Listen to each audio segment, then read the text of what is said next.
show.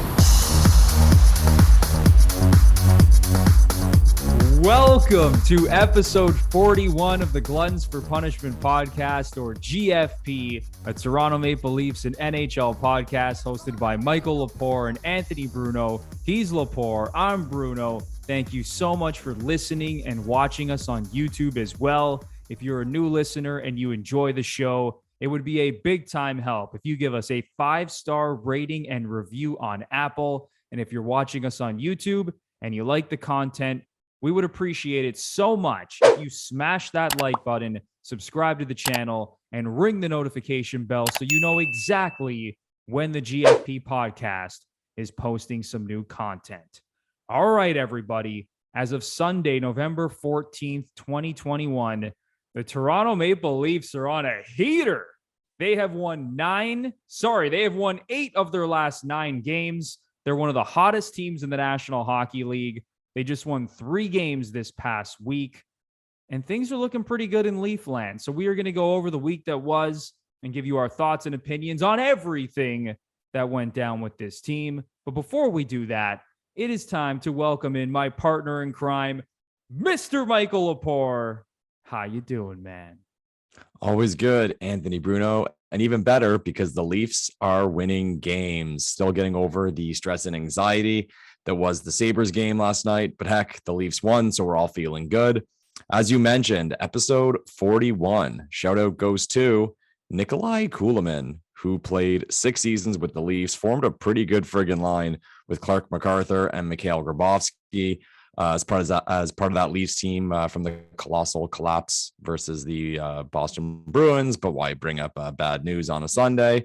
But Nikolai Kulemin, like I said, 6 years with the Leafs and look good, always in the blue, dependable guy. Let's not forget, though, Bruno, guys who play on the Leafs now, and one of them is Mitch Marner, and he wears number 16. Just a reminder to everyone of the GFP jersey giveaway. As we always say, we love to give things away to Leafs fans on this podcast. So the next item up for grabs is an authentic home Adidas Mitch Marner Toronto Maple Leafs jersey.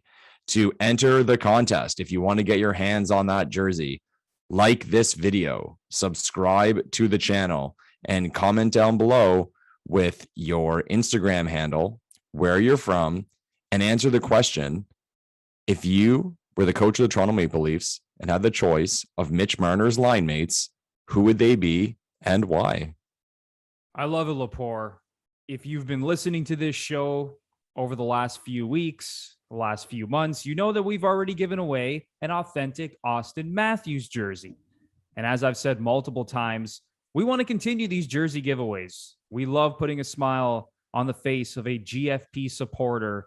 So get these contest entries in. And I promise you, this will not be the last giveaway from the GFP podcast. So once again, to enter, you must like the video, subscribe to the channel, and in the comment section down below, you have to tell us who you think are Mitch Marner's ideal line mates and why. And of course, like Lepore said, you must also leave your Instagram handle and tell us where you're from.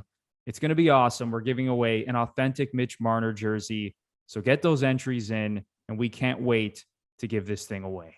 All right, Lepore, let's get into the podcast. Let's get into the podcast. So let's just go over the week that was briefly. Week 5 of the season for the Toronto Maple Leafs, and things did not get off to a good start. You know why, Lepore?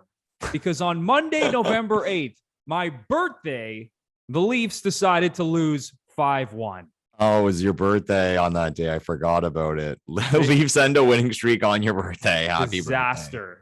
Birthday. They snapped their 5-game winning streak on my birthday, losing to the LA Kings on home ice. So just to go over some news and notes from that game, Justin Hall was scratched for a 5th straight game. And that was the last game that he was scratched. He's now been back in the lineup, obviously, if you've been watching this team. But the Kings jumped out to a 2-0 lead. And a couple of bad defensive plays from the Leafs. But then John Tavares ended up scoring the Leafs' lone goal on the power play. But Philip Deneau had his first multi-goal game in 99 games. So, of course, that happens against the Toronto Maple Leafs. So they started off the week with a loss. Jack Campbell was pretty shaky. Jack Campbell's been incredible this season, but he was very shaky in this game. It was an off night. I mean, whatever. The guy's been a beast all season, so we're not going to hold that against him. But the Leafs were able to bounce back because on Wednesday night in Philadelphia, a big 3-0 shutout win. Jack Campbell made 36 saves. William Nylander scored a couple of goals. Nick Ritchie had an assist. Unbelievable. His second point as a Leaf. I was ready to get the water bottles and canned goods, getting ready for the apocalypse. Yeah. Nick Ritchie, second point as a Leaf. I didn't think that day would ever come. But yeah, I thought we were getting ready for the Nick Ritchie jersey giveaway. Oh my week, right? Goodness. We'll talk a little bit more about Nick Ritchie later in the show. Stay tuned for that. But so Justin Hall, as I mentioned, he was back in the lineup this game. Travis Dermott came out as a healthy scratch. So it was good to see Hall back in the lineup. Hopefully he gets his confidence back. He's playing a little bit better than we saw earlier in the season, which is nice. All right. So then on Friday, the Leafs return home to take on the Calgary Flames. It was a tight game, but the Leafs ended up winning 2-1 in overtime. John Tavares, who missed that game against Philadelphia with a lower body injury, came back into the lineup. Jack Campbell, another great performance, 30 saves. And Austin Matthews with the overtime winner. He was awesome in this game. He legitimately could have scored like 3 or 4 goals in that Flames game. He was just all over the place, making plays. He was so dangerous. And then the Leafs closed out the week Saturday night in Buffalo with a 5-4 win as 23-year-old Joseph Woll made his NHL debut and got the win in his debut, making 23 saves. Honestly, he wasn't that good. He was kind of shaky. And, he hasn't really been that good in the AHL, but the Leafs were able to put 5 on the board. Morgan Riley with the game winner with 12 seconds left in regulation. So at the end of the week, Lepore, the Leafs go 3-1. They've now won 8 of their last 9 games. They're on a heater. They've been the hottest team in the NHL since October 27th. So let's jump back to the first game of the week against the LA Kings. Start us off from there, Lepore. Take us through the game and give us your take. Yeah, it was an ugly one, man. I mean, there's after games, you can sometimes compile a list of the reasons why you lost. And sometimes those things are your fault. Sometimes they're just fluky stuff.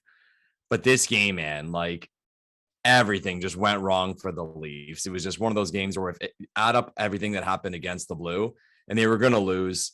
The game started out with a fast pace. Both goalies were making saves early.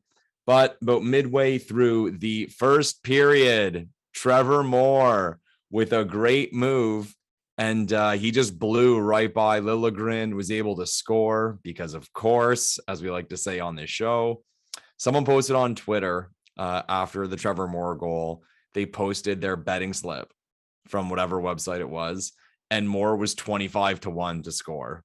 And when I saw that, because the person placed the bet. And when I saw that, I was like, that's a no-brainer.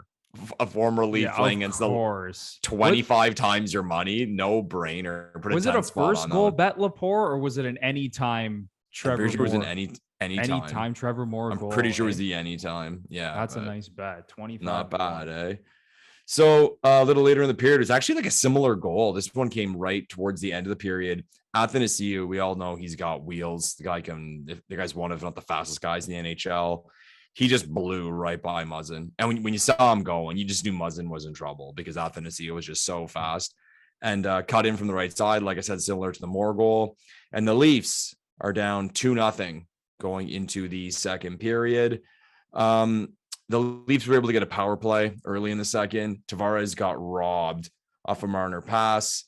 A little later, Matthews made a sick move on the right. I don't know if you saw that. Like he's coming in one-on-one and did his little dipsy doodle edge skate thing, cut in, and I think Quick got a piece of it. Like the puck ended up over the glass, but almost like, hey, how'd that get over? Like he was so in tight, and I think he tried to go upstairs and hit Quick in the arm or shoulder and went out. The Leafs were able to get a goal from John Tavares on the power play. It was a pass from Marner behind the net in front. Good finish. But as you mentioned, this was the night of Phillip Danault. And this goal, we've had debates on this show about what is a kick and what is not. This was an ugly goal, man. And I mentioned before about how like everything just went wrong for the Leafs. A goal like that just I think what happened was, I don't know if you remember it, but I think the reason why it counted is because I think there was a kicking motion, but then that was stopped. And then it came back and like hit him and went in. You hit him again. So it's like just like a gross goal. Like, way to go, boys, to allow that goal. And just to see that smile on Danault's face, it's like, some people almost have like, I don't want to say like a nice smile, but like, it's a pretty nice smile and you want to punch it. Like in that moment, what Leafs fan, after the loss of the Canadiens last year and then Danault scoring that goal, him with that big grin celebrating, just didn't want to rip through the screen and punch Phil Danault right in the face. Brutal. And like I said, like I went back and looked through his game logs. I'm like, when is the last time this guy scored 2 goals in a game? No, impossible. 99 games. He had gone 99 games without a multi-goal game. And then, of course, he does it against the Leafs. So, yeah, of all people to have a multi-goal game and score that stupid goal that bounces 10 times and then goes off his skate, of course, Phillip Danault. But, yeah, I mean, Leaf fans had to have been frustrated seeing that guy come through in the clutch. The worst. After the Danault goal, the Leafs were able to get some good chances. But Jonathan Quick, who has looked really good this year for the Kings, good to see him like healthy and back. He made a double save on Tavares and Marner. And a little later, he stopped he stopped Willie, and Bunting had the rebound. This one came later in the period, and Bunting I think he just missed the net. Like, I don't know if he had the space to kind of like wrap it around quick, but like I said, shot from Willie, came to Bunting in front, big scoring chance, and it would have been great to go down in the third period 3-2 as opposed to 3-1. Early in the third, Quick robbed Willie again. Quick was A+ in this game. And then it was the 4-1 goal. Phillip Danault scoring again. And again, back to what I said earlier about everything going wrong for the Leafs and just like weird things happening. It was off a brutal Tavares giveaway. Yeah, so like, when does that happen? It was like, again, like that. There was one of those nights, like just a horrible, horrible giveaway. Goes right to Danault. He pots it in, and again, a grin ear to ear, just to drive us nuts. Little later, Adrian Kempe with the empty netter to make it 5-1. I mean, the game was a lot closer than the score. The Leafs actually outshot the Kings 34-29, and you don't see this one too often. The Leafs lost 5-1. Money Puck had the Leafs winning this game 75% of the time. Oh my goodness. So that just goes to show, number one, how well Quick played. Like, he was the man in this game, made some big saves, and just like the weirdness of some of the goals that the Kings got, like the JT turnover, the Danault one that went off his leg. Yeah, I think throwing the empty netter. So yeah, just not a good night for the Leafs. That's one of those ones where, like, I think there's certain times like people rage at a loss, like especially in Leafland. Like you go on Twitter and people are just absolutely raging. But you want to try and tell yourself, okay, like throw that in the trash. This game really was that. Like, just like a pile of shit. Let's throw it in the garbage, move on to the next game. We got 3 more games this week, and just try our best to forget about it. And luckily that was the case, because the Leafs ended up bouncing back and winning 3 in a row, as we'll discuss later in the show. But I just thought it got off to a bad start. Those 2 defensive plays, first it was Liljegren, then it was Jake Muzzin on those first 2 goals for the Kings. Just bad defensive plays. Yeah. And especially with Muzzin, it just took me back to earlier in the season where he looked really bad. And I know that Hall took the brunt of that because he was healthy scratched 5 games in a row. But I even mentioned this a couple of shows ago. You could make the case that even Muzzin deserved to get healthy scratched, honestly, with the way that he was playing. Now, of course, the Leafs would never healthy scratch Jake Muzzin because he's a $5 million defenseman and he's Jake Muzzin. Yeah. But seeing that goal where Athanasiou just goes right by him. I mean, I know he's one of the fastest guys in the league, like you mentioned. It was a great play, but I was just like, man, oh man, those are just 2 bad defensive plays from Liljegren and Muzzin. And then from there, it was just I don't know. The Leafs, I didn't think they had a lot of life. I know what Money Puck said, that they'd win the game 75% of the time and they controlled most of the shot attempts and scoring chances. But Campbell just wasn't on his game. The Leafs didn't have a lot of life. I just felt like the compete wasn't there. I just felt like they honestly, I didn't think they deserved to win, even though Money Puck, says differently. So again, like you said, Lepore, you just throw that game in the trash and you move on to the next game and you hope that the team is able to bounce back. Yeah, like you said it. I mean, when you give up a goal like the Leafs did with the JT giveaway, your goalie doesn't play well, you're getting walked. You don't deserve to win. Doesn't matter how many shots and chances you get. It's like the classic advanced stats thing of it doesn't matter how much you dominate. If those major mistakes are happening, you don't deserve to win and you're not going to win most of the time. So that's that. Move on. Yeah, it's really as simple as that. It comes down to a few moments a game most of the time, right? And if you're not making the save when you need it, if you're not scoring a big goal when you need it, if you're taking a stupid penalty at the wrong time, that can cost you the game. And that was just not a good game for the Toronto Maple Leafs. Time for a quick break for a word about MyBookie. The fastest way to place your bets and get paid at MyBookie is with crypto. Nobody knows when your funds will double, but what we do know is when you bet with crypto at MyBookie, you double your first deposit when you use our promo code GFP. At MyBookie, you could choose from several different crypto options, including Bitcoin, Litecoin, and Ripple. And not only will you double your first deposit, but you'll instantly be entered into their crypto reward program. MyBookie is the only sportsbook offering a crypto rewards program, plus bonuses on every crypto deposit you make and free entries into their amazing contests for all crypto players. Withdrawing crypto is easy, free, and it's the fastest way to get paid, so you can collect all your winnings with ease. Modern sports betting needs modern currency, and that's why we take our action to MyBookie. Remember to use our promo code GFP when you make your first deposit with MyBookie, so you can redeem your double deposit bonus and start winning with crypto today. Bet anything, anytime, anywhere with MyBookie. This holiday season, we're giving thanks to our friends at Manscaped. Get your hands on the Performance Package 4.0 from the global leaders in below-the-waist grooming. Join the 4 million men worldwide who trust Manscaped with 20% off and free shipping using the code GFP20 at manscaped.com. The Manscaped Performance Package 4.0 includes the Lawnmower 4.0 trimmer, Weed Whacker ear and nose hair trimmer, Crop Preserver ball deodorant, Crop Reviver toner, Performance Boxer briefs, and a travel bag to hold everything. Lepore, these products are the real deal. Yeah, man, this thing comes in an amazing box.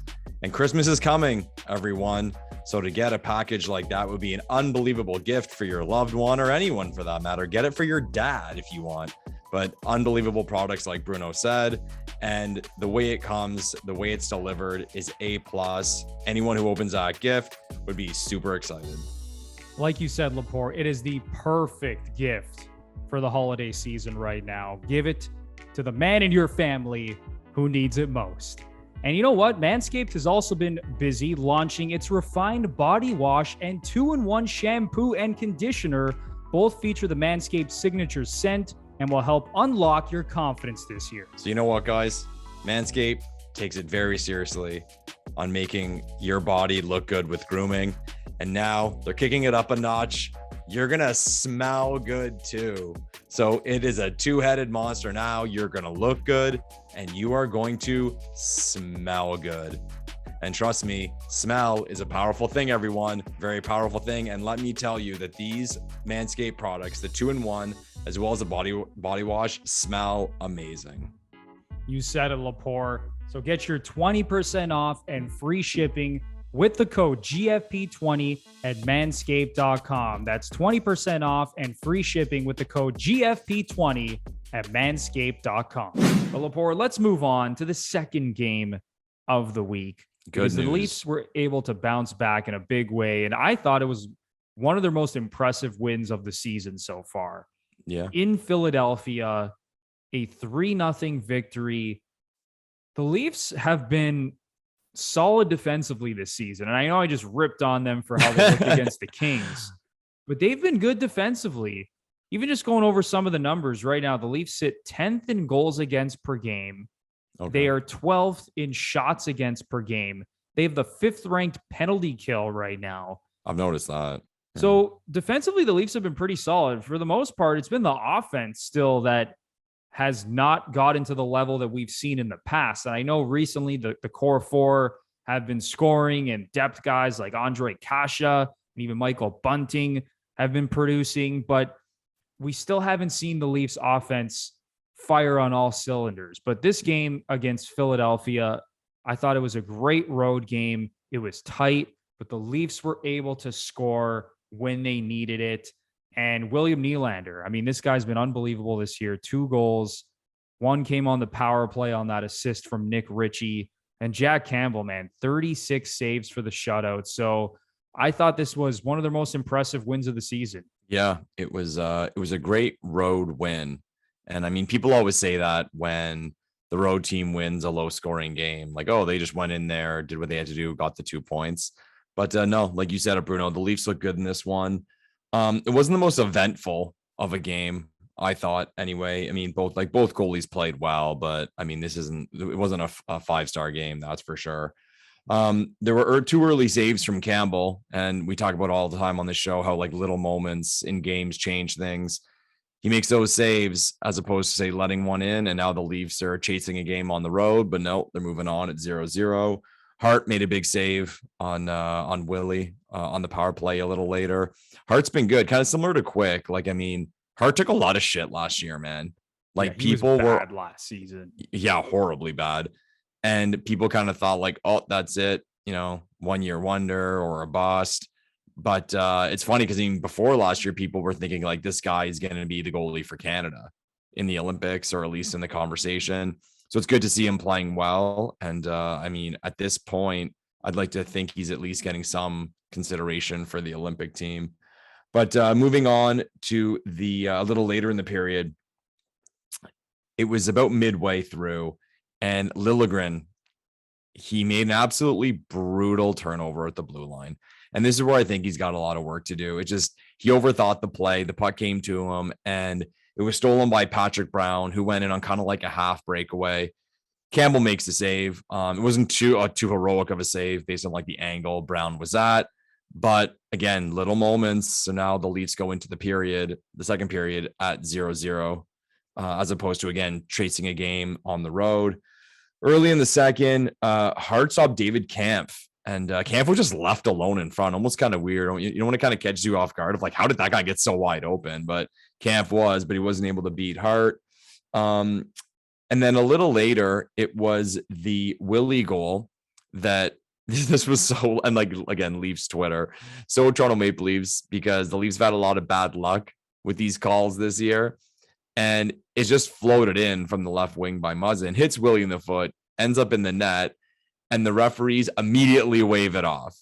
Immediately. Because, like, God forbid the Leafs will get lucky. Lepore, I was ready to go in person to the NHL offices in Toronto. If they did not call that a goal, after all the goals we've seen this season that have bounced off guys' foots and, sort of half kicking motions, if that wasn't a goal, I was done.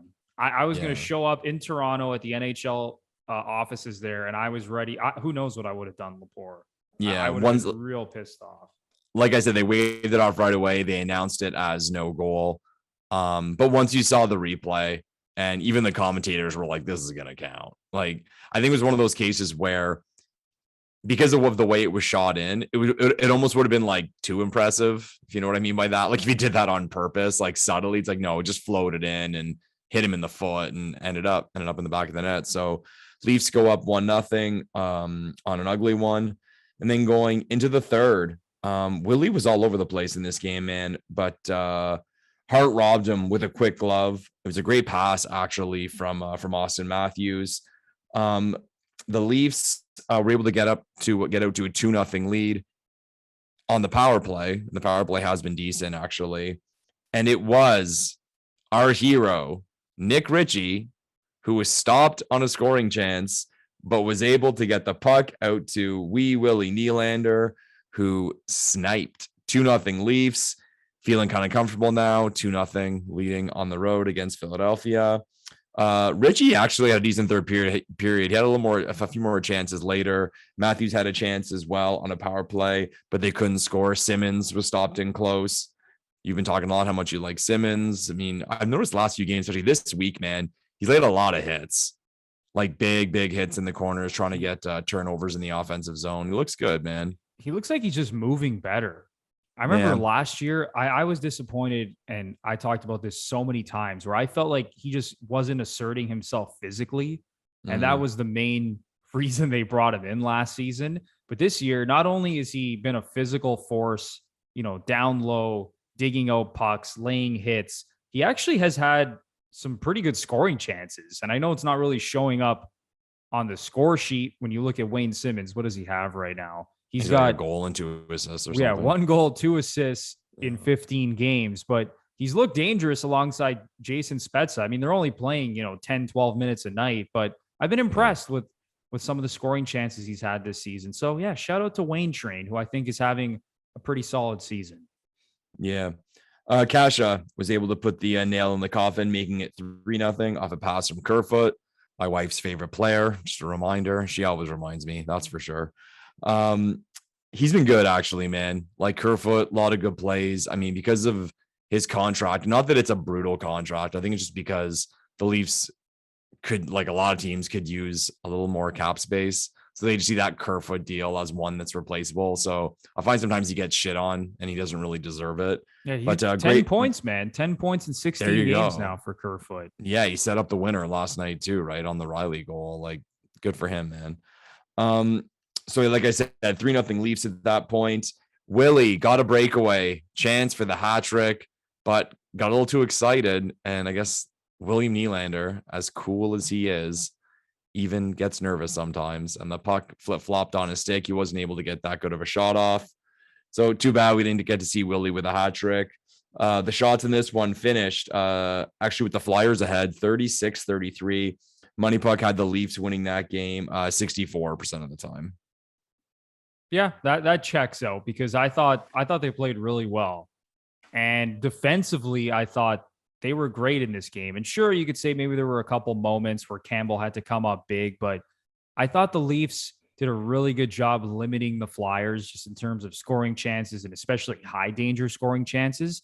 And then when the game was, sort of still on the line, the Leafs get that power play, and William Nylander has been doing what he's been doing all season, scoring big goals in big moments, and not even just scoring goals.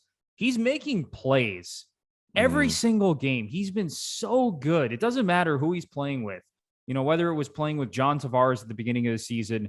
Now, obviously, he's been playing with Austin Matthews for the last little stretch, but it just seems like he's locked in. And even going back to the playoffs last season against the Montreal Canadiens, when William Nylander, I don't even think it's arguable at this point. Like, I think he was the Leafs' best player in that series against the Montreal Canadiens. Oh, yeah. I mean, he was like a point a game.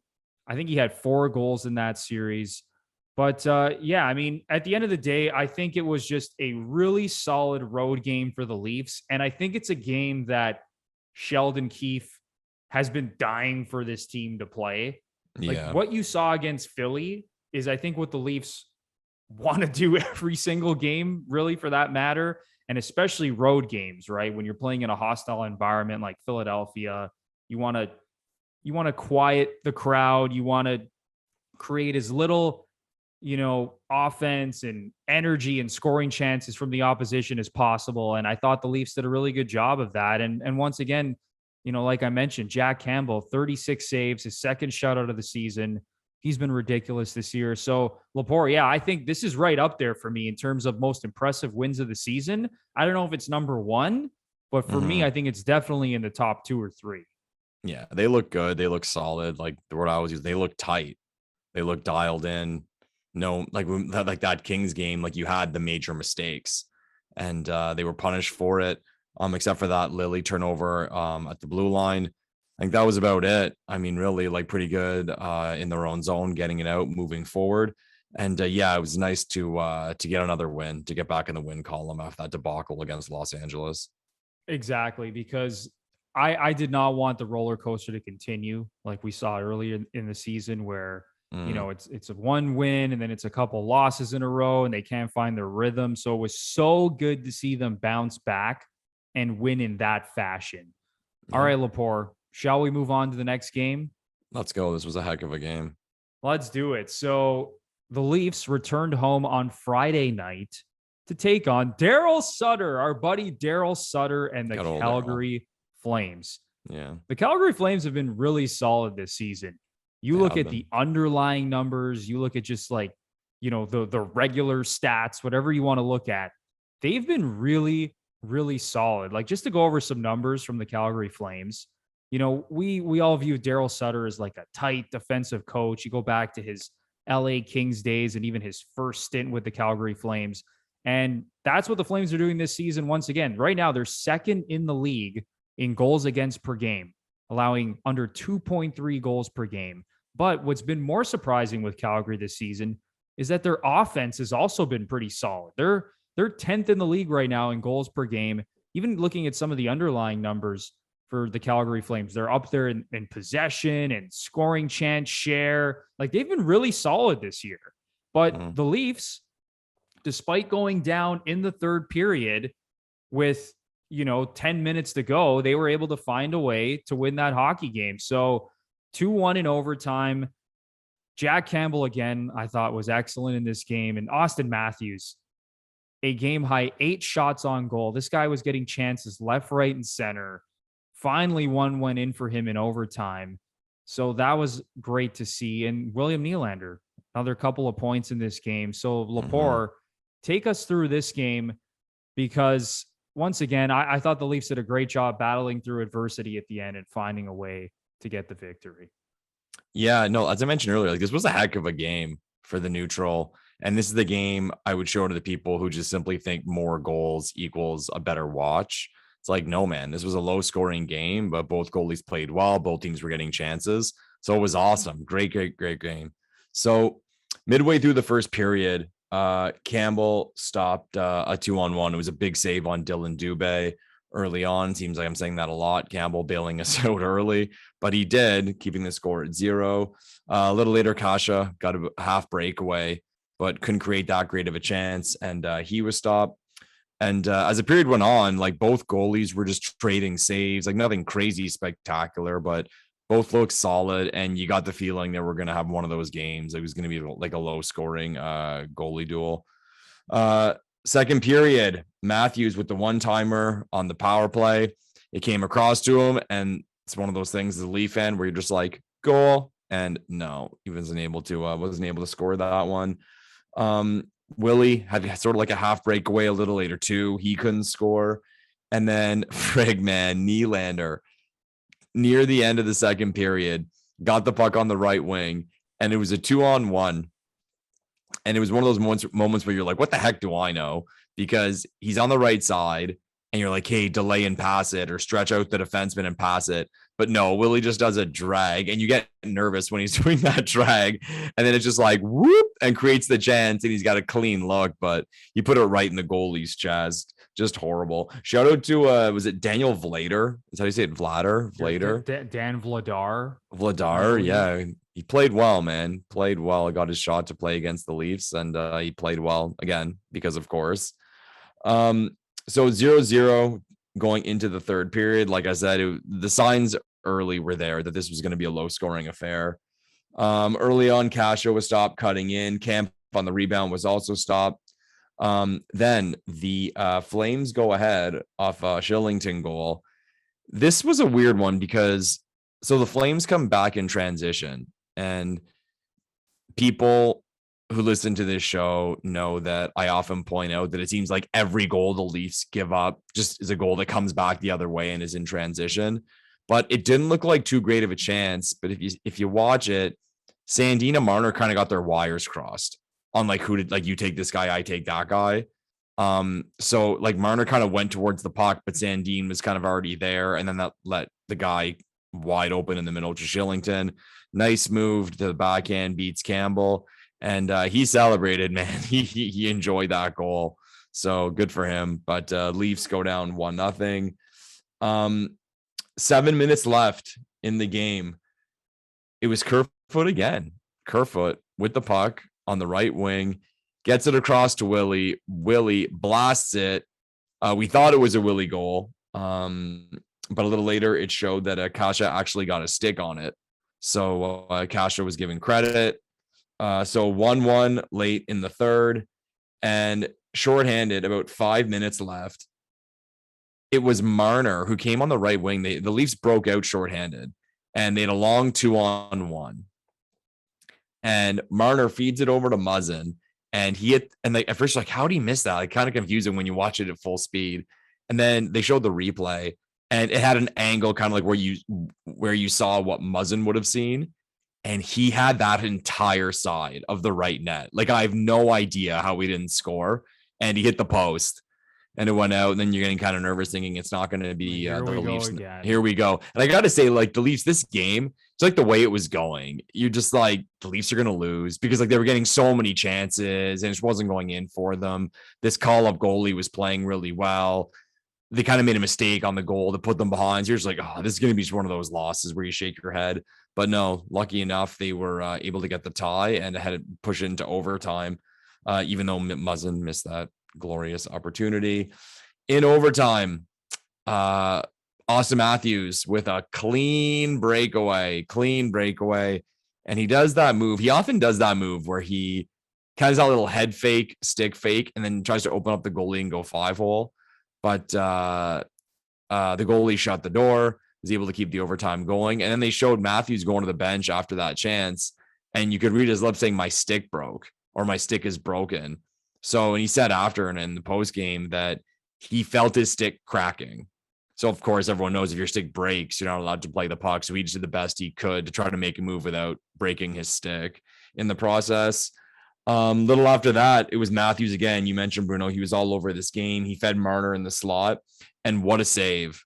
What a save that this was on Marner. So again, shaking your head, thinking this is not the Leafs night.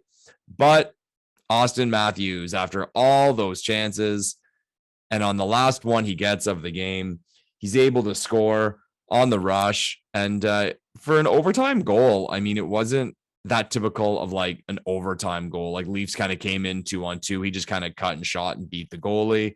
So Leafs win 2-1 in OT. Campbell has to get a shout out because he did make some big saves, especially in OT. The shot count finished 37-31 in favor of the Leafs. And as I mentioned, the Leafs had a lot of scoring chances in this one. So this next stat is not surprising. Money Puck had the Leafs winning this game a whopping 78% of the time. Yeah, you don't see that too often when it's a 2-1 overtime game. So shout out to the Leafs, and good for them to pull out the win.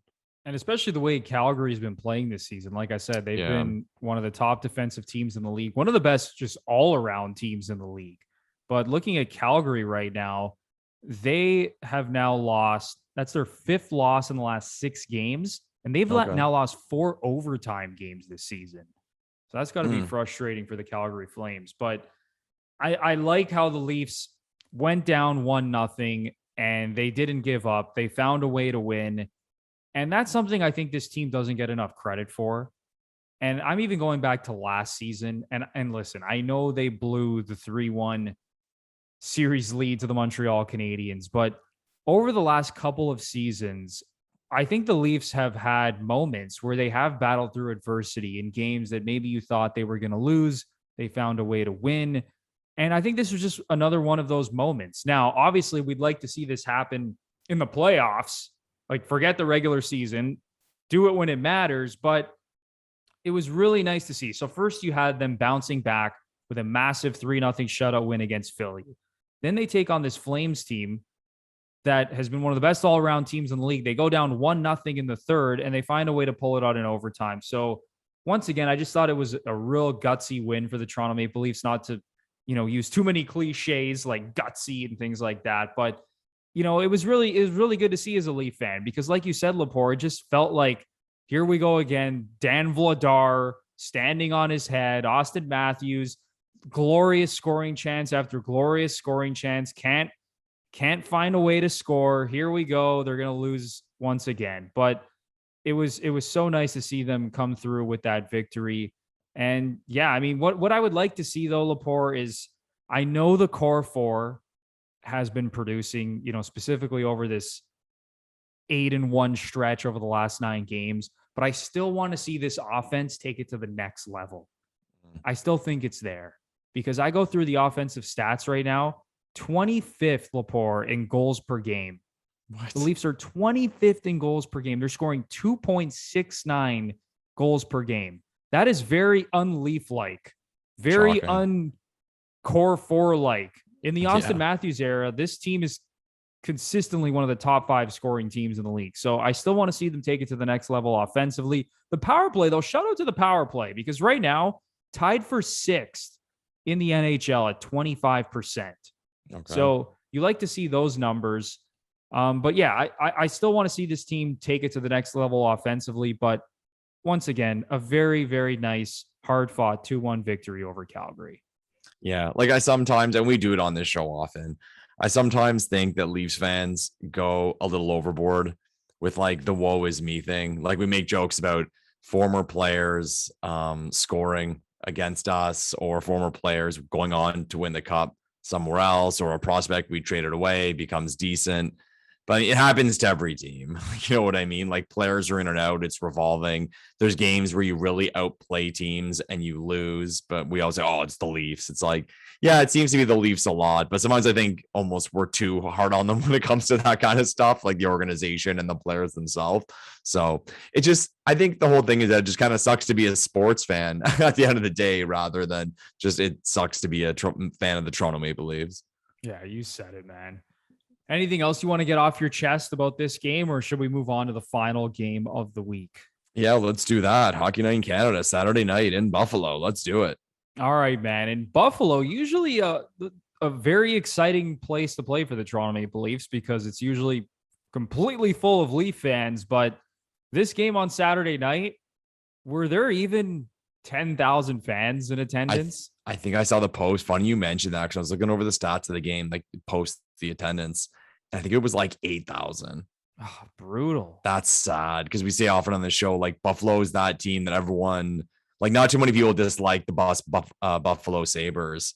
So, they have a great fan base, but right now, I guess they're just fed up and they're not paying to see that team. And think, man, 8,000, that's a Saturday night against Toronto.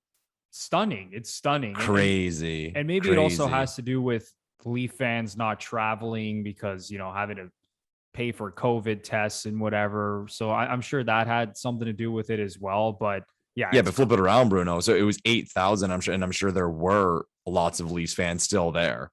So that's fair. If the game would have been against, and we're going like crazy the other direction, but if the game would have been against Arizona, what would it have been? 5,000? Yeah. Like 6,000. I don't know, but yeah, it was crazy to see a Saturday night under 10,000 fans in attendance for a Leaf Sabres game. Yeah. I honestly, I couldn't even believe it. I thought it was going to be a packed house in there, but the Leafs, once again, found a way to win, even though this they game definitely found a way to win in this one, even though this game seemed like it was going to go off the rails. So like I mentioned earlier in the show, 23-year-old Joseph Woll, who the Leafs drafted in the 3rd round, 62nd overall in the 2016 draft, made his NHL debut, made 23 saves in this game for the win. And I was looking through his AHL numbers. He has not been good in the AHL. Yeah, so he's like 7-7 or something. And I heard Sheldon Keefe talking before the game, saying how they really believe in Joseph Woll and he's got a lot of talent and it's his time. But I'm going through his AHL numbers, Lepore. He's played 50 games in the American Hockey League. He's got a 3.66 goals against and an 885 save percentage. Wow. Like, I know the Marlies, like as far as the Marlies go, were not good last year, but that's bad. Wow. That's bad. And exactly, right? Like you would like to think, okay, the numbers will improve when he's playing behind a better team with a better defense core, better structure. But still, you would like to see those AHL numbers be better than that. You want to see a save percentage in the 900s at least, right? Because at the end of the day, you're playing against lesser competition in the American Hockey League. I don't care how, poor the defensive structure is in front of you on your own team. You got to have better numbers than that. And honestly, I thought he was pretty shaky in this one. And I know he made a real big save right at the start of the game, but there were some moments where I'm like, oh man, the Leafs, like going into the game, I legitimately thought they were going to have to put 4 to 5 on the board to win because I just didn't trust Joseph Woll. But good really? For Woll, who gets the win in his debut. His parents looked really excited in the crowd, or at least his mother was in the crowd, and she looked, she was over the moon watching her son get his first NHL win, as any mother would. But the game was going off the rails at one point when the Sabres tied it at 4 in the third, but thank God Morgan Rielly came through in the clutch and scored with 12 seconds left. So Lepore, take us through this game and give us your take on how the Buds played. Sure. So it was like 2 minutes in, David Kampf scored what may be the ugliest goal in National Hockey League history. Brutal. I'm not even going to try to remember like the order at which it hit who and took whatever bounce, but it ended up slowly sliding towards the Sabres net, found its way under Aaron Dell. 1-0 Leafs. Later in the period, Nick Ritchie, who has been buzzing a bit this week. Again, like we're noticing just a little bit. Starting to notice him, which is good. He was absolutely robbed by Dell. And before the period ended, Skinner was able to tie it at 1. No chance for Woll on this one. It was a shot that came from the right point. It went wide right, but then came out perfectly to Skinner, who had an empty net. He still had work to do. I mean, it was a pretty good finish, but not much chance for Woll, like I said. So 1-1 after 1. Second period, Kasha absolutely snipes one short side. Like he's been watching Austin Matthews and William Nylander in practice. What a goal. What a great shot by him. And Andre Kasha with goals in 3 straight games. So Leafs getting some support there. He's got the confidence going, man. He's a guy that has scored 20 goals before in the NHL. And now he got a chance to play with the big boys on Saturday night. And yeah, man, he's been looking pretty good the last little while. So far, so good. About midway through the period, Michael Bunting was able to make it 3-1. Spezza with a great steal, the puck in the corner, guard out to Muzzin, and at the rebound, Bunting just had an open net, put it in, celebrated that one. He felt good, man. He's been, I think it was 6 games he had without a goal or a point. He was struggling a little bit, and he got demoted, right? Because they put Kasha on the top line with Matthews and Nylander, and Bunting was moved down the lineup to play on the 4th line, but he played well. And actually, before you continue, Lepore, I'm a geek for the post-game media scrums. Bunting was saying, you know what? He doesn't care whether he's on the 1st, 2nd, 3rd, 4th line. He's going to play the exact same way. He does not care who he's playing with, whether it's Matthews or Simmons and Jason Spezza. And you saw it last night. I thought he played his same game, and the puck was able to bounce out to him, and he buried it. And it was good to see him, hopefully get his confidence back as well, scoring his first goal in the last little while. So good to see from Michael Bunting. Yeah, like not to put like a cheesy label on it, but he looks enthusiastic when he plays. And I was the first one to criticize fans after a game when they say, oh, our team just didn't try hard enough. They have to work harder. No one can ever question Michael Bunting because he's got a lot of energy. He's enthusiastic, and he's 100 miles an hour all the time with whoever he's with, as you mentioned. So good to see. Again, Kasha, Kampf, Bunting, those cheap signings for the Leafs that a lot of people raise their eyebrows at. Those guys have looked good so far. So 3-1 at that point, but Tage Thompson absolutely blasted one. That was a sick blasted shot. One. Yeah, boom. And again, he celebrated that one hard. It must have felt good. So Leafs up by 1, 3-2. Shortly after that, Rielly made a sick move, backhand pass to Matthews, who had a clean shot slapper, but was unable to beat Aaron Dell, who made a big save. So Dell keeps it a 1-goal game going into the third. About midway through that third period, the Leafs scored on a power play. It came out to Rielly, who got a shot through, and JT tipped it. And I believe it was his 100th goal as a Toronto Maple Leaf. Am I getting that correct? Yes, indeed. 100 for John Tavares. Yeah, John, way to go, man. So a minute 30 later, and this is where shit hit the fan. So Tavares makes it 4-2. Leafs on this won their previous 2 in the third, up by 2 goals in Buffalo. You're feeling pretty good, but you shouldn't because Skinner scores quickly after a Dermott mistake in the corner. Like I said, that happened only a minute and 30 seconds after the Tavares goal to put the Leafs up by 2. And then a minute later, after the Skinner goal, Dahlin shot one from the point, and bad luck. Like Wall lost, remember correctly, Wall lost his stick, and he was he was kind of scrambling to get a stick, and then he got a defenseman stick, and then it beat him stick side, of course. I still think, and I get it, his first game in the NHL, he's got to make that save. I know he's not holding his stick, but in that moment, you got to make that save. So again, shout out to Joseph Wall, who got his first win, but I wasn't overly impressed at his performance. Yeah, so some nervous moments for the Leafs. They go up 4-2. 2 quick goals by the Sabres, and you're just thinking about how gross this is and how ugly it'll look to lose to Buffalo. But the Leafs needed a hero, and they got one from the man we all love, Morgan Rielly, who took a pass from Kerfoot, again, my wife's favorite player, and the puck kind of went on edge, but Rielly just took a hard swipe at it, and it ended up in the top corner. If you look at it again, it hit the crossbar and came down. I'm not sure if it was in at that point. It wasn't in. Okay, they know for sure. It bounced like 2 inches in front of the goal line, and then had some English and bounced back into the net. Yeah, so Leafs got a bounce there, but exciting, man. Like I made the joke, I think it was 2 shows ago, about going full fanboy when Nylander scored the winning goal against Chicago. A goal with 12 seconds left in regulation will do that for you. Damn right. So Leafs get the win. It was a tight game with the numbers. The Sabres actually outshot the Leafs 27-26. And Money Puck had the Sabres winning this game 54% of the time. And as you mentioned, it was the first NHL win for Leafs goaltender Joseph Wall. Yeah, after the game, Lepore, Sheldon Keefe actually said the Leafs' first 2 periods were dreadful. Oh, well, he said that in his post-game media availability. And then, he did then go on to say that he thought the Leafs were great in the third period. He mentioned that they essentially went about 10 or 11 minutes without even giving up a shot to Buffalo. And I think that checks out. I'd have to, look that up again. But yeah, the Leafs really turned it on in that third period. And when John Tavares scored that 4-2 goal, you thought that they were kind of just going to coast to a victory. But then the Sabres find a way to score 2 goals in a minute span. And then, shit's getting crazy and pucks are bouncing all over the place. And then, you have that same thought in your head.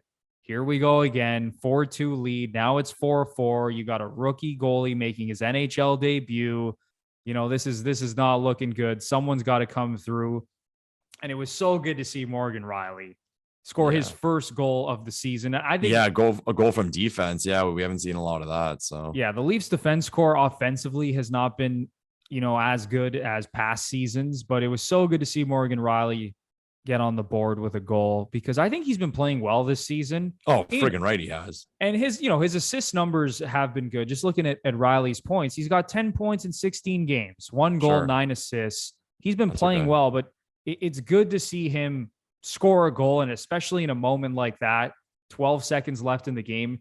And correct me if I'm wrong, but after the game, they showed the bench reaction, and usually Sheldon Keefe is like pumping his fist. But he was just like stone cold, like didn't even flinch. Like, thank God we got this win, because I'm ready to like ream this team in the dressing room. Yeah. So yeah, that was actually kind of funny. I thought he was going to be, jumping for joy, but he was just like, nope, we got the win, but I still think we played like shit. Look on his face. It's funny, man. Like you look at this week, and we really did see a little bit of everything, because we saw the disaster against LA. And then we saw, I guess, kind of like what was a perfect game against Philadelphia. And then we saw, like I said earlier, was an amazing game against the Flames, like 2 good teams going at it. And then you had a game last night where both teams were on back-to-backs. And I got to say, man, and like I know I say this often about Leafs games where I'm not too optimistic going in, but I was thinking going into last night's game, like, bet the Sabres. Both, like, one of those weird things, like both teams coming off a game the night before. The Leafs had won 2 in a row, and they looked good in those 2 games. you knew it was going to be like a half empty building, just like a weird atmosphere. So I'm like, I was pretty stoked when the Leafs went up 4-2. Like I was pretty happy with it. Of course, it blew up in my face. But yeah, like I said, we saw a little bit of everything this week. And you touched on earlier about giving the Leafs credit for finding ways to pull out wins. Well, they won 3 out of 4 games this week. And those 3 games, they won very different ways. So, I mean, compliments to that. Yeah, and I like that you brought that up, Lepore, because this is even a trend going back to last season where this team has found ways to win in different ways. Because, going back to the Mike Babcock era, one thing that the Leafs are always known for, they were like, as much as Babcock wanted them to be a more defensive-minded team, they were more run and gun. Yeah. So they had to score a lot of goals to win games. Kind of like how you're seeing the Edmonton Oilers win a lot of games right now, where it's like they don't really care how many goals are scored against them.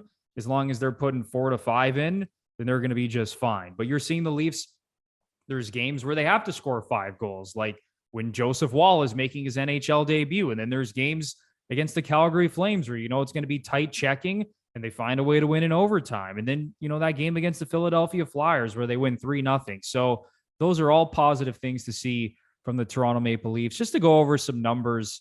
So at the end of the week now, Lepore, that brings their record to 10-5-1, second in the Atlantic Division. And don't look now, but this team is right on Florida's ass because Florida got off to an incredible start this season. And, people were almost like penciling them in as the number 1 seed in the Atlantic Division. But the Panthers have now lost 4 games in a row. They're only 2 points ahead of the Leafs. They do have one game in hand, but I think it's a real nice bet, actually, to take the Leafs right now. Last time I checked, they were plus 290 to win the Atlantic Division. I'm sure those odds have changed after Saturday night's win. But the Panthers are still the favorite to win the Atlantic. But the Leafs, like I said, they're the hottest team in the NHL right now. They look good. Their stars are playing well. Their goaltender's playing well.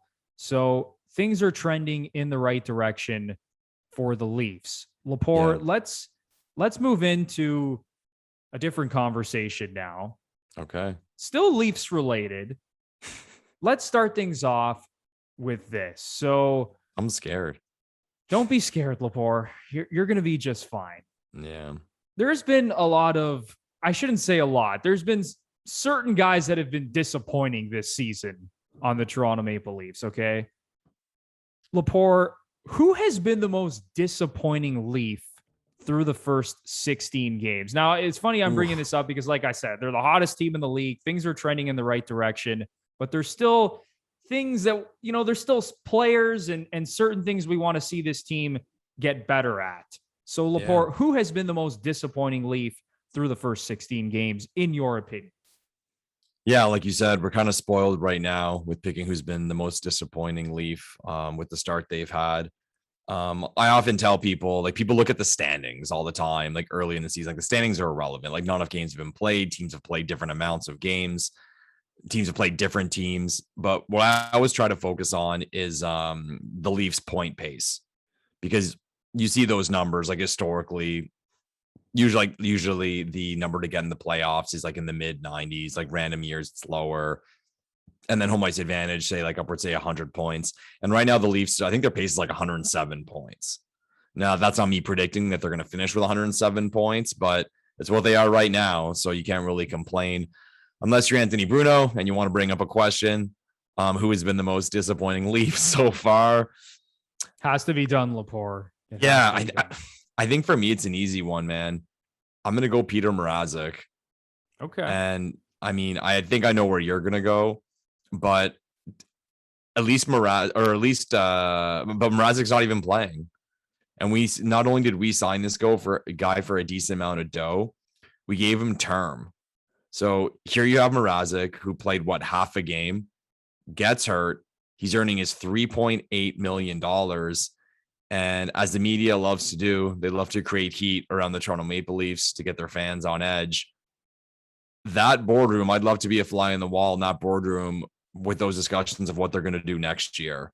Because Jack Campbell, who is having an unbelievable start to the season, is an unrestricted free agent.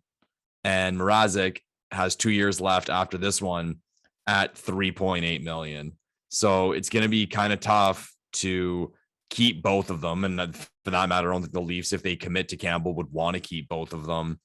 But I'm going to go with Mrazek just because of, his lack of playing, the money he makes, and how acquiring him right now could very well screw the Toronto Maple Leafs going forward with their goaltending situation. That's totally fair, Lepore. I don't think anyone can disagree with that. When you're paying a guy $3.8 million over 3 years, and he's played essentially 1.5 games this season, that's a disaster. There's no way to sugarcoat it. Thank God Jack Campbell has been playing this well, because if Jack Campbell, let's say last year was, a 1-year wonder for Campbell. And I know I'll get into some stats later in the show. He's now played almost 100 games in the NHL and has a .920 save percentage. But let's say last year was just like, okay, it's a mirage. Jack Campbell, just had caught lightning in a bottle. And if he came into this season not playing that well, and you have Mrazek injured, this would be a nightmare. Oh God. It would be an absolute nightmare. So it's very, very hard to disagree with you on that. But Lepore, I'm going to go with the more obvious choice. It's Nick Ritchie for me. I think he's easily been the most disappointing Leaf. He has not scored a goal yet this season. 0 goals, 2 assists in 16 games. He has just 24 shots on goal. Last season with the Boston Bruins, Nick Ritchie had 15 goals in 56 games. It was sort of a breakout season for him, and you can laugh if you want, thinking that 15 goals in 56 games is a breakout season, but he scored at a 22-goal pace over 82 games, and he brings physicality. You figure it's the perfect guy to insert on this Leafs team, which a lot of people around the league and fans in general, they still think the Leafs are kind of soft. That's just, a narrative that this team really can't shake, even though you could say things and show things to, dispel that narrative. It's still there. So you think bringing in Nick Ritchie, perfect. He's got the pedigree. He was a first-round pick, had a career year last season with Boston, but he has just been brutal this season. Now, I will say, kind of like we alluded to, Lepore, he has been showing some flashes over the last little while. He's been getting some more scoring chances. He set up Nylander for that power play goal against Philadelphia, that nice backhand feed. Yeah. So he's been having some moments, and he's finding his game a little bit, but this is a guy that you're paying $2.5 million to over 2 years. He's making the most money of all those depth signings, all those guys that Dubas, picked up off the scrap heap or whatever you want to call it. He's the highest paid guy, and they expected him to be a fixture in the top 6. And I know now he's getting an opportunity to play up the lineup again, but they had to demote this guy to the 4th line at one point, and it just hasn't been a good start for him. And I'm sure it's weighing on him. He still hasn't scored a goal in 16 games. It's just unacceptable. He's got to find a way to start contributing more. And, it's nice to see him make some plays and have some scoring chances, but you got to see it on the score sheet when you're paying this guy $2.5 million. So for me, it's definitely Nick Ritchie. Yeah. Is it, you think of like between those two guys, funny, I touched on earlier in the show about how, the Leafs would love more cap space.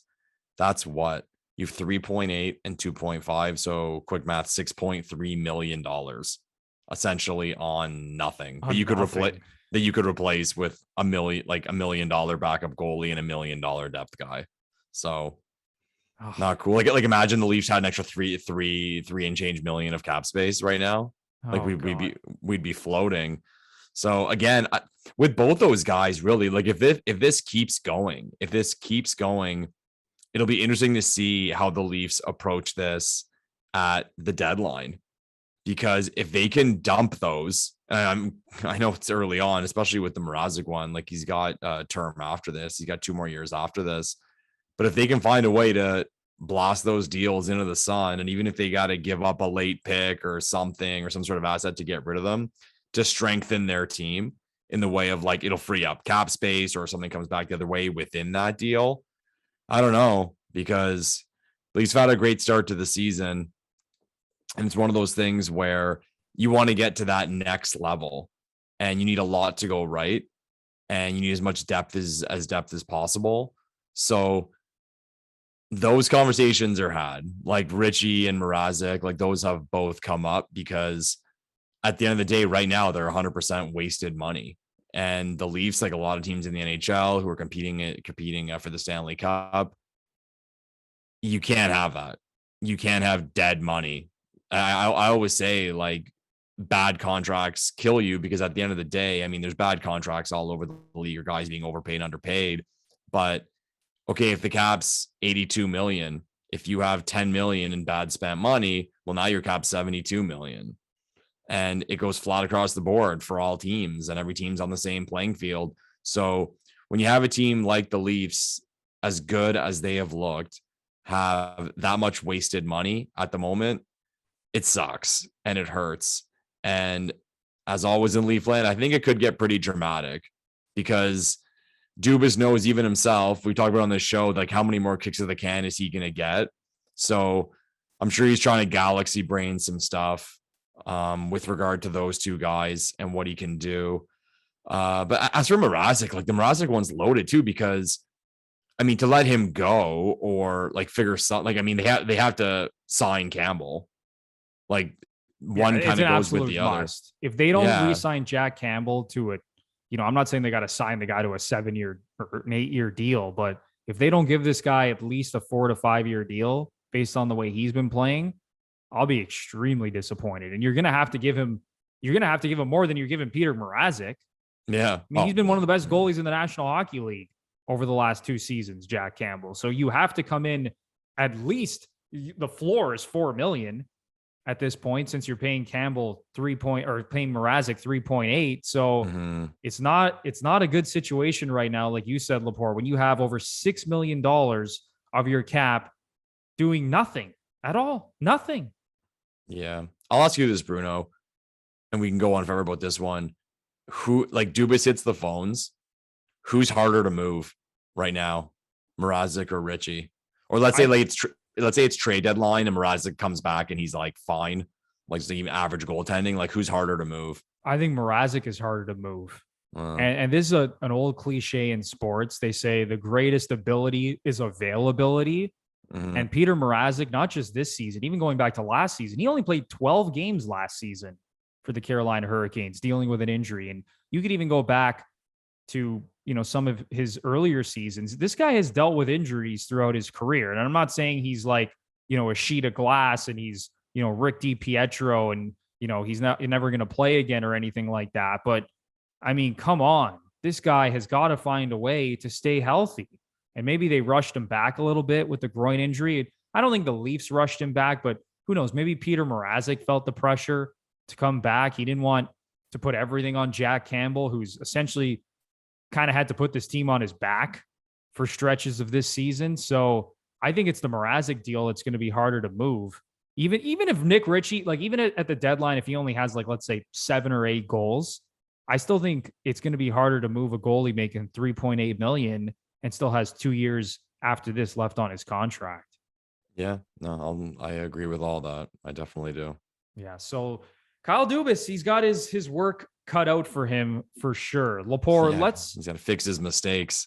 Yeah, because these are definitely mistakes. And don't let Kyle Dubas fool you if he comes and has a media availability saying, he still believes in Mrazek and Nick Ritchie. Yeah. No, these were bad. No, signings. you don't. No, you don't. You don't believe in them. These were mistakes.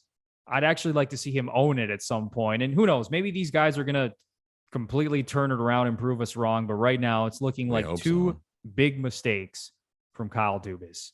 Yeah.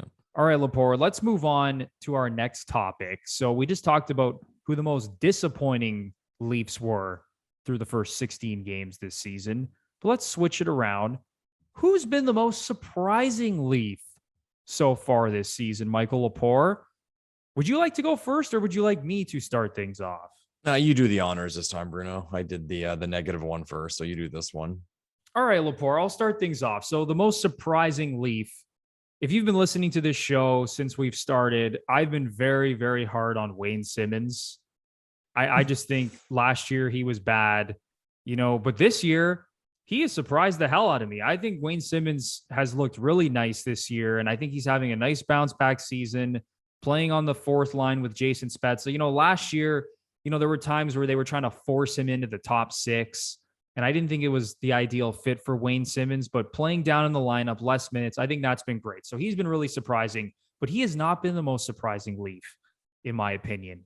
That honor, according to Anthony Bruno, goes to Timothy Liljegren.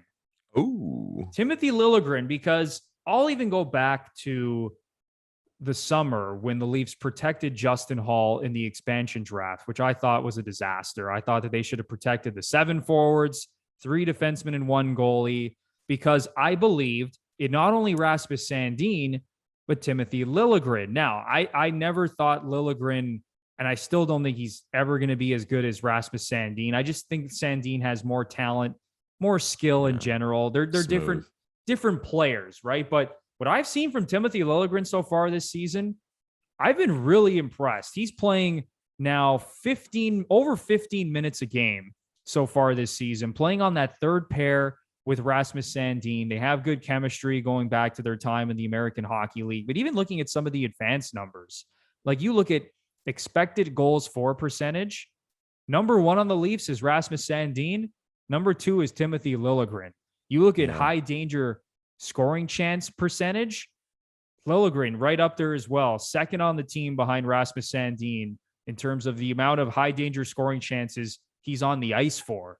So I love what I've seen from those guys on the bottom pair, and specifically Liljegren, who I didn't think would be this good, really. And you know, you can maybe poke holes in this a little bit and say he's made some mistakes, but I think for the most part, playing in a third pairing role, you know, just over 15 minutes a game, not playing against the opposition's best players, I think he's looked really good, both from an offensive standpoint, from a defensive standpoint, physically as well. So I think, you know, this is a guy who, it was his time. Like, enough of leaving him in the minors in the AHL. Like, Timothy Liljegren at some point had to start playing NHL games, and I'm glad we're finally starting to see it this season.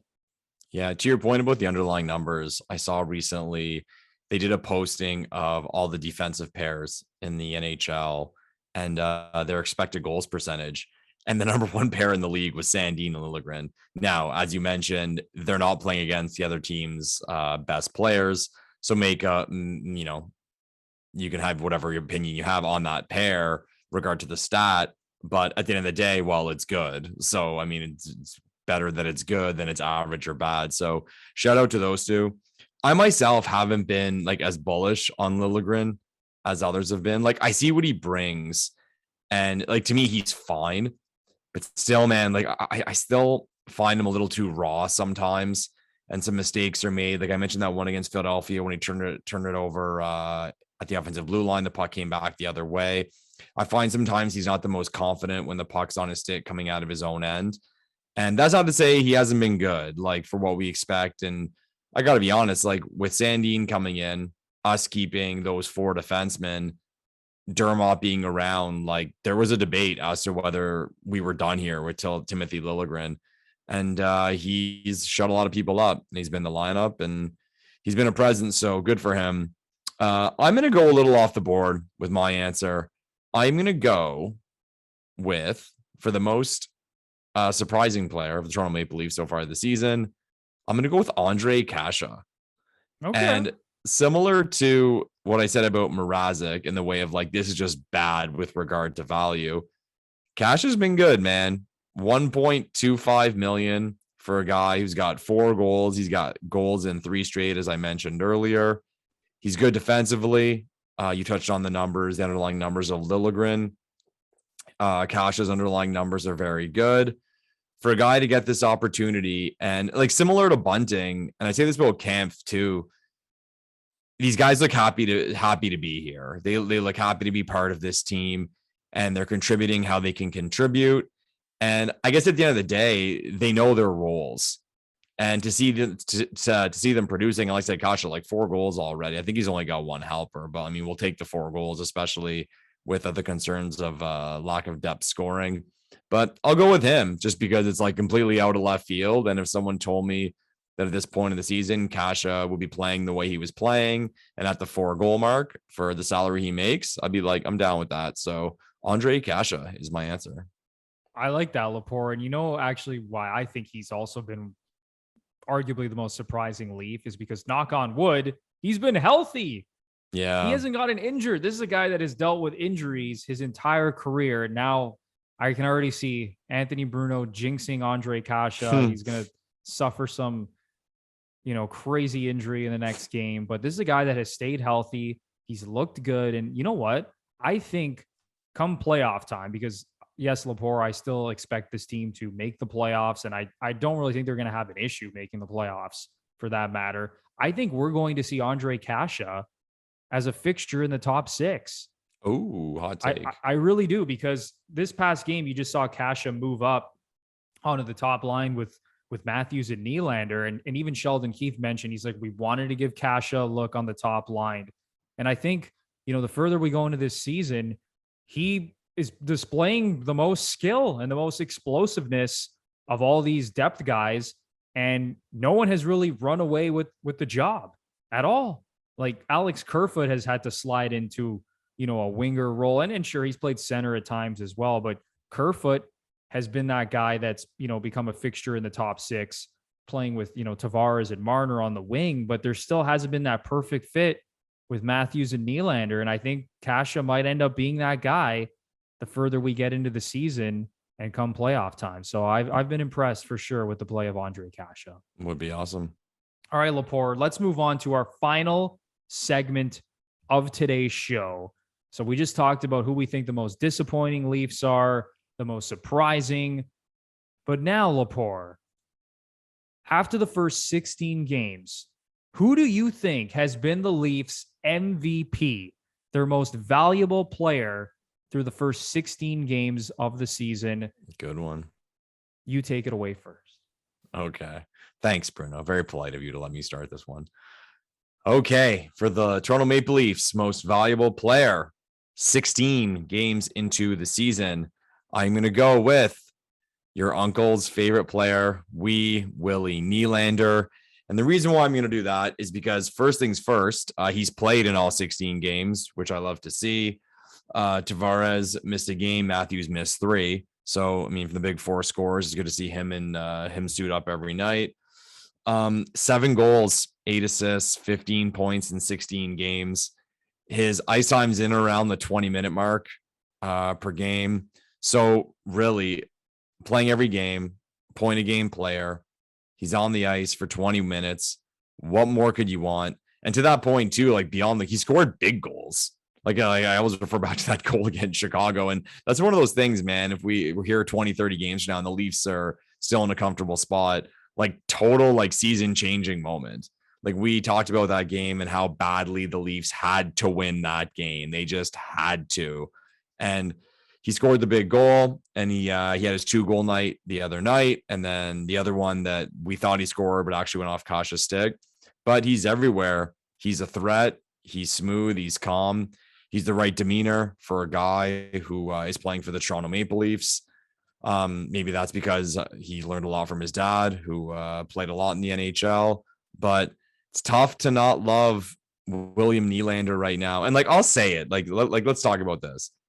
So, I mean, obviously it ties into like the salary aspect to it, but me personally anyway, and you tell me if you ever thought differently, for the big 4 forwards, I always kind of thought the mentality was like Tavares, Marner, Matthews, and then Nylander. Like Nylander was like a touch below, meaning like he's a very good player, but like he can't be your best player.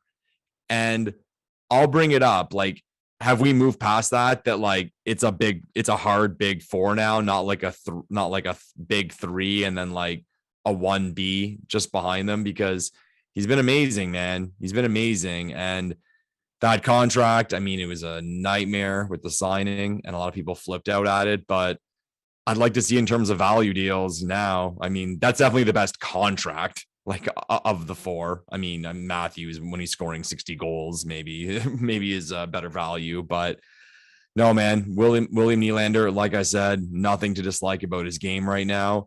And let's be honest, with all the shit this guy's taken with like trade rumors, and even since he was drafted, like, I mean, everyone knows the classic Don Cherry clip where he's saying they should have picked Nick Ritchie. And of course that's gone viral lately, as well as Nick Kypreos posted a possible trade the for the Brandon Montour trade. Was it Montour, Richie for Nylander or something? Disgusting. Like, it's like ridiculous. And so to see him like play this well and to get everyone to shut up, like I haven't heard any negativity about William Nylander, which I love. So he's my boy, man. Willie Nylander. I love it, Lepore. I think we've completely moved past the point where Nylander is viewed as a tier below Matthews, Marner, and John Tavares. And maybe people still view him in that light just based on the contract that he has, how you have Matthews making over 11, John Tavares making 11, and Mitch Marner making just a shade under 11, where Nylander's at 6.9 million. But oh my goodness, that deal looks like an absolute steal, because William Nylander looks like he could be a top 2 player on really any team in the National Hockey League at this point. He has been dominant night in and night out. He's got 15 points in 16 games, 7 goals. He's second in the NHL in shots on goal behind Alexander Ovechkin. Yeah, and that's something I've been impressed with as well, is just he's shooting the puck more because he has such a good shot. And last year they did not utilize his shot on the power play. He just wasn't shooting as much as I would have liked for a guy who's that good and has that heavy of a shot.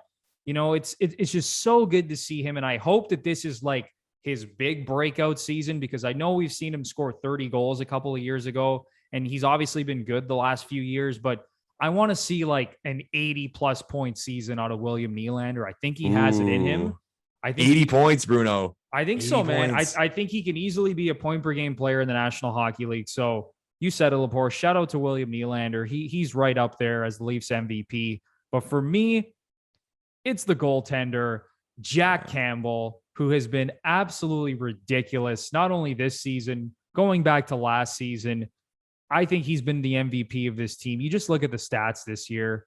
I mean, it's off the charts. He's 8-3-1 with a 1.82 goals against average and a 939 save percentage. I think right now, Lepore, call me crazy if you want, I think he's one of the best goalies in the National Hockey League. I really do. And sure, you could look at, some of the other guys, you go through like the Connor Hellebucks and Andre Vasilevskis, who have not been very good this season, but you could say Campbell hasn't shown anything. He hasn't played a full, starter's workload, hasn't had a 50, 60 start season, but you just go through the numbers. I mean, it's hard to disagree that right now he's one of the top 10 goalies in the National Hockey League. And even looking at his career numbers, which I brought up, he's now played 99 games in the NHL. He's got a 920 save percentage and a 2.38 goals against average. Yeah. I mean, those are pretty damn good numbers. And, people were even asking me on TikTok, for those of you who are on TikTok, they were asking me, do you think Jack Campbell is going to be named to the U.S. Olympic team? And I was going through the numbers, Lepore, looking at the other American goalies around the league. Jack Campbell right now leads all American goalies in save percentage, goals against average, and shutouts.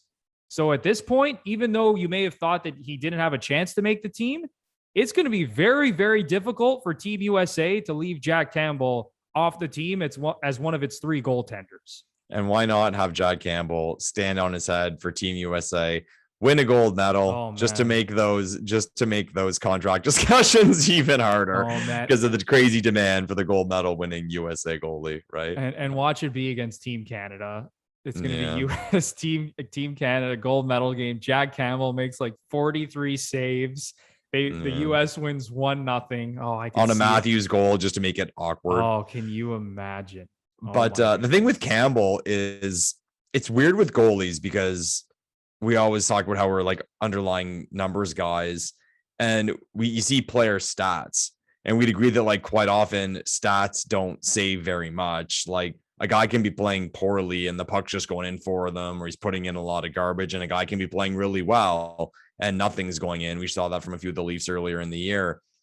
But with goalies, I mean, there's all the numbers about like, okay, high danger scoring chances stopped and goals allowed and below expected.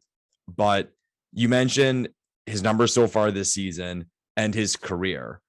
There are levels at which we can point to that are like what is considered good in the National Hockey League or average in the National Hockey League. And these are with the basic stats like save percentage and goals against average. I remember last year, his save percentage was solid.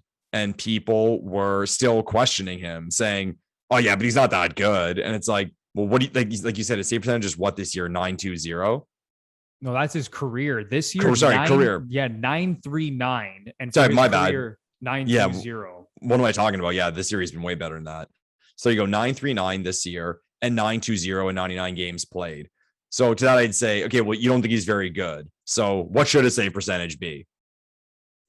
Like, what should it be? So like say, oh, he's facing only certain shots or whatever. So if he was in a situation where he was like, everything was average or steady as far as NHL goes, he'd have like a 9.45 save percentage. Like, no, it's still the National Hockey League. And those numbers tie in to both his career and the season he's having so far. So goaltending simple, man. Stop the puck. Give your team a chance to win. The Leafs had that losing streak last year where they were getting like absolutely atrocious goaltending, like 8.65 goaltending or something like that. It's like you can't win.